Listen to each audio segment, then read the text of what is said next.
Assalamualaikum warahmatullahi wabarakatuh, sahabat muslim dimanapun berada. Alhamdulillah kali ini saya berada di Masjid Generasi Al-Kahfi. Saya tahu Generasi Al-Kahfi ini dari media sosial ya, media sosial yang kemudian diposting dan lain sebagainya. Dan kenapa menarik Masjid Generasi Al-Kahfi ini? Karena mereka mempunyai amal usaha, yaitu amal pendidikan, amal tijaroh, amal sosial, dan satu lagi amal Baitul Mal. Baitul Mal. Ini luar biasa sekali. Masjid yang berkonsep kemudian sosial, Baitul Mal, pendidikan, dan juga tijaroh. Dan di sini juga ada anak yatimnya. Anak yatim. Nah, ini subhanallah sekali. Dan di sini digerakkan oleh anak-anak muda yang masih energik. Mereka kemudian mempunyai keimanan yang kuat untuk membantu sesama muslim dan mengembangkan pendidikan Islam. Dan sangat luar biasa sekali mereka sudah mendirikan masjid dengan support dari kaum muslimin dimanapun berada. Nah sahabat sekalian, saya ingin mendalami lebih dalam lagi berkaitan dengan konsep Masjid Generasi Al-Kahfi ini. Sekarang saya sudah bersama Ketua Yayasan dari Generasi Al-Kahfi, Ustadz Jajang, dan juga ada Ustadz Ade, Ustadz Loren, dan juga Ustadz Epri, yang sahabat saya sudah lama.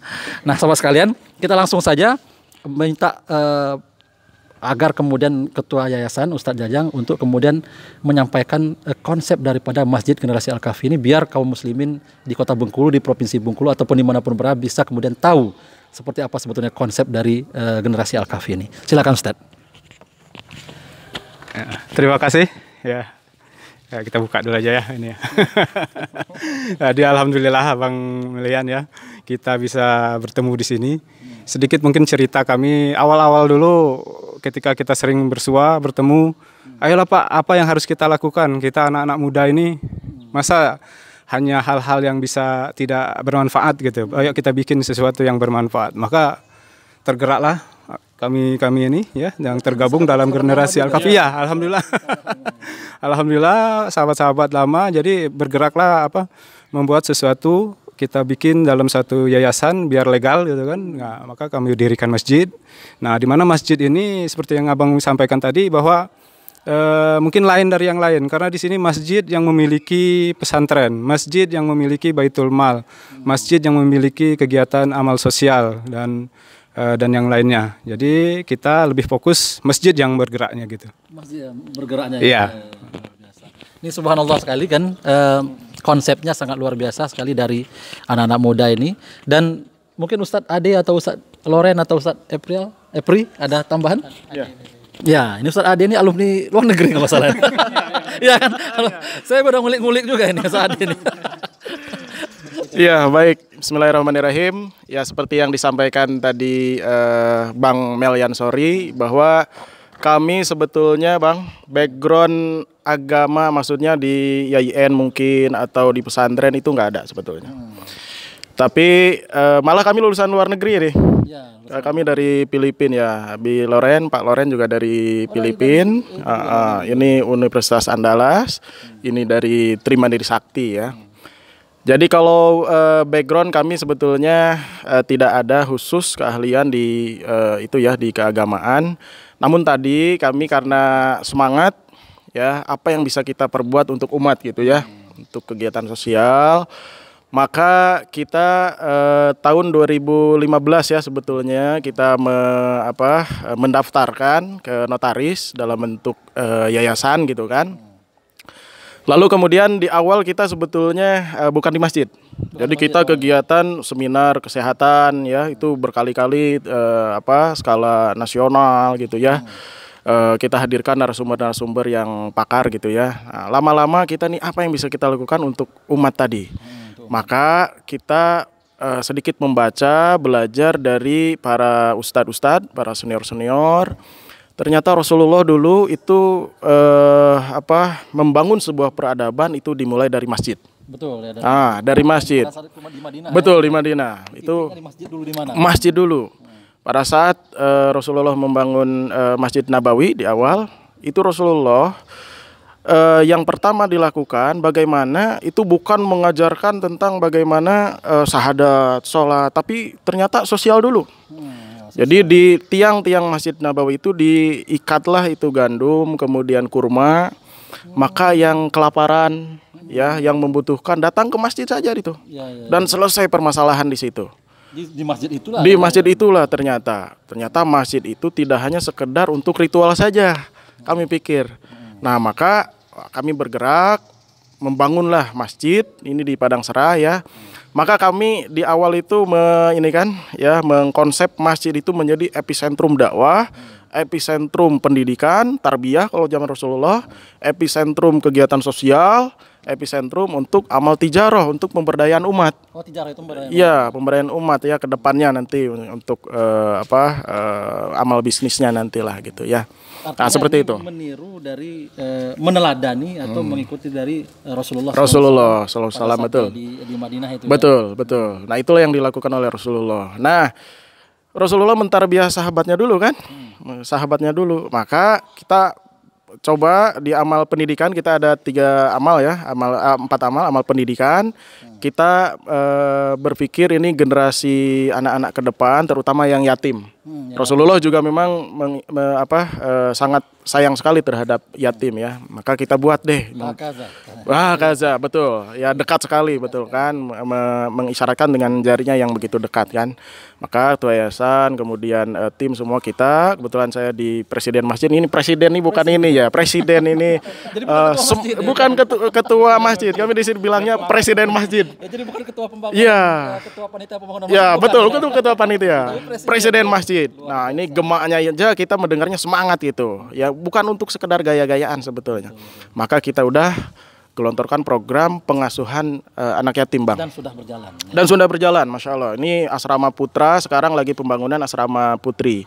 Ada 10 yatim duafa yang kita asuh, kemudian mereka menjadi para hufaz, para penghafal Quran, dan alhamdulillah baru 2-3 bulan mereka hafalannya sudah banyak walaupun masih di juz 30. Artinya itulah kelebihan daripada generasi Al-Kahfi. Ya. Di samping melihara anak yatim bukan hanya dipelihara tapi kemudian juga dimotivasi, dibina, betul.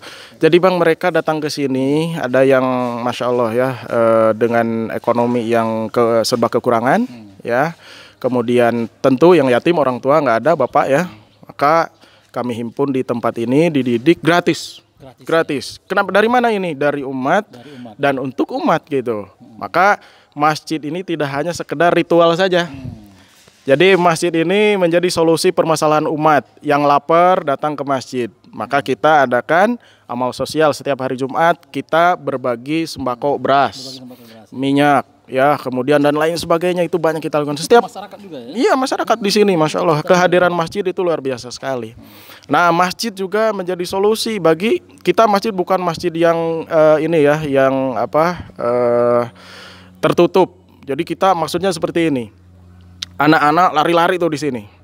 Kita edukasi saja, nggak usah dimarahin mereka. Karena mereka justru generasi berikutnya yang akan meneruskan. Maka kita edukasi, ini etika adab di masjid, misalnya seperti itu. Kemudian mereka alhamdulillah sedikit demi sedikit tidak lagi ribut di masjid, tidak lagi lari-lari. Jadi mulai terarahkan. Nah, bahkan mereka semakin betah di masjid. Itulah sebetulnya masjid menurut kami, versi kami, meneladani tauladan kami Rasulullah Muhammad SAW. Jadi seperti itu yang kami lakukan.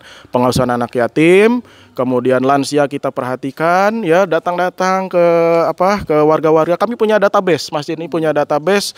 Mereka pekerjaannya apa, penghasilannya dari mana, kemudian lansianya berapa. Kami punya database masjid untuk kemudian kita men-touch mereka supaya lebih pas target kita memberikan bantuan yang dihimpun dari dana Ziswap melalui Baitul Mal, ya, Baitul Mal generasi Al-Kahfi. Jadi arus kas Ziswap kita himpun. Ya, Masya Allah. Nanti silahkan siapapun yang datang ke sini ingin melihat berapa kas kita. Ya, terakhir kita sudah mencapai 650 juta dalam waktu 1,5 tahun. Pembangunan berjalan terus, kegiatan sosial berjalan terus, dan kita ingin nanti masyarakat menilai bahwa masjid itu ternyata hadir di tengah masyarakat. Betul, ya. Bahkan kami begini, Bang Melyan, kita pernah diskusi. Mari kita bawa proposal ke pemerintah. Maka diskusi kami tak usah. Nggak usah kita bawa proposal, apalagi touch WA, SMS ke personal. Tolong bantu kami nggak ada. Kami siar saja. Siar, makanya tadi di Facebook, di Instagram, di media sosial tuh kan. Nah, mereka mengirim sendiri tanpa kita minta segala macam. Kita siar aja tentang Ziswap ini. Siar saja. Anak yatim itu pasti Allah akan membantu. Akan membantu. Nah, disitulah alhamdulillah kemudahan-kemudahan itu selalu ada. Suatu saat kami akan datang ke mereka, ke pemerintah itu, datang ke wali kota, ke gubernur, itu bukan bawa proposal, tapi bawa laporan. Ya. Itu mimpi kami. Ini sudah sekian ton yang kami berikan kepada yatim, duafa, lansia, lalu kemudian ini yang sudah kami berikan. Jadi bukan meminta datang ke pemerintah itu, tapi justru membantu merealisasikan, mensukseskan program pemerintah sebetulnya. Itu masjid. Dinas sosial pun akan terbantu. Akan terbantu sebetulnya. Nah, itu masjid. Bayangkan data BMI, Badan Masjid Indonesia, ya, ada 900.000 sampai 1 juta masjid itu yang terdata ya, yang terdata. Musola beda lagi, langgar itu beda lagi, ya. Bayangkan kalau itu sudah melakukan aktivitas seperti kami di sini, ya, mungkin dampaknya itu akan sangat luar biasa sekali. Ya. Jadi epicentrum tuh betul-betul epicentrum dakwah tuh betul-betul terasa. Bukan sekedar orang datang ke masjid, kemudian sholat, beribadah, kemudian zikir, kemudian udah isya, ya, kemudian pintu masjid dikunci, bahkan orang masih khusyuk sholat, kita kasih tanda kode, ya, matikan lampu. Matikan lampu, kemudian kita kunci. Kan itu gimana coba? Nah, itu seperti itu, Bang. Baik.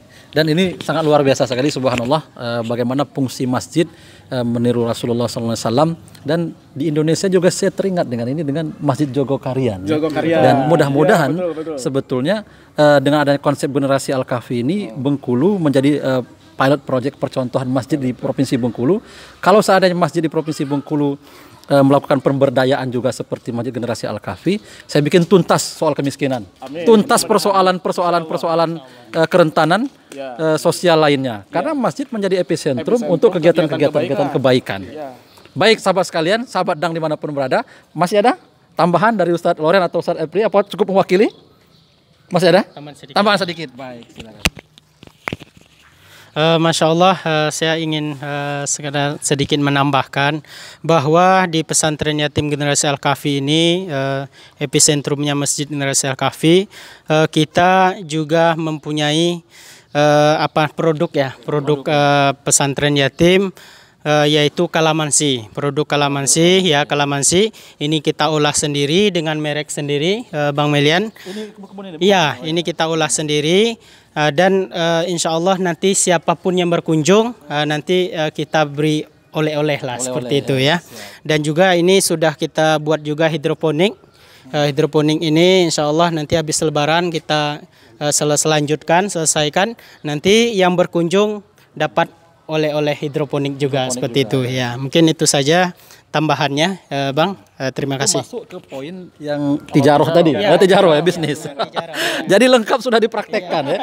Baitul malnya sudah ada, amal tijarohnya, bisnisnya mungkin jeruk kalamansi, dan mungkin bisa dikemas dengan baik produknya akan ini. Bayangkan kalau setiap masjid mempunyai bisnis program seperti ini, berapa banyak tenaga kerja yang akan disalurkan oleh masjid tersebut. Kami yang baru berjalan berapa tahun aja udah punya tenaga kerja 11 orang ya. 11 orang, ya. Bayangkan setiap masjid punya tenaga kerja, insya Allah masalah bisa tersalurkan pula tenaga kerja. Ustaz Loren? Oke, siap. Masya Allah, tadi tabarakallah semuanya sudah dijelaskan, dirangkum oleh Ustadz Ade, Ustadz Jajang sama Ustadz Efri tadi ya, mengenai bagaimana masjid itu menjadi epicentrum kebaikan ya.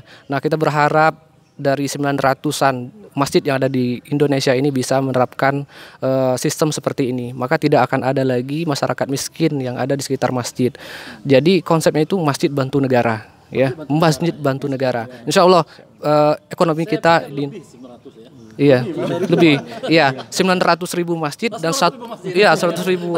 Oh iya, 900.000 masjid dan 1 juta langgar ya, langgar surau dan ini.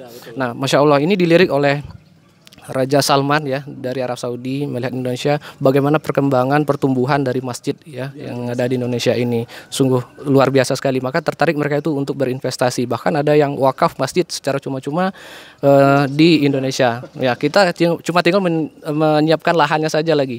Bayangkan ya ketertarikan dunia internasional terhadap Indonesia. Nah, ini merupakan potensi yang sangat besar untuk perkembangan Islam ya untuk kedepannya ya. Baik. Masya Allah, subhanallah sekali. Jadi begitu sahabat sekalian, ini luar biasa sekali konsep masjidnya, dan mudah-mudahan kalau di Yogyakarta itu ada Masjid Jogokarian dan di sini ada Masjid Generasi Al-Kahfi, dan tentu bagi kaum muslimin di Kota Bengkulu atau Provinsi Bengkulu yang ingin berkunjung, ini alamatnya di Padang Serai. Jalan Semarak 3. Jalan Semarak 3, RT 14, RW 4 Padang Serai. Walaupun tadi saya mutar-mutar nyari karena Semarak 3 itu nggak ada tulisannya tadi. Semarak 1 yang ada. Nah, bagi sahabat sekalian yang ingin berkunjung, silahkan berkunjung ke sini, berwisata religi, bagaimana kemudian melihat konsep pembangunan masjid yang ada 4 konsep tadi. Dan mudah-mudahan dari sini berawal akan kemudian hadir generasi-generasi muslim, generasi-generasi emas yang bisa menjadi pemimpin-pemimpin yang luar biasa. Demikian, semoga bermanfaat. Assalamualaikum warahmatullahi wabarakatuh. Waalaikumsalam warahmatullahi wabarakatuh.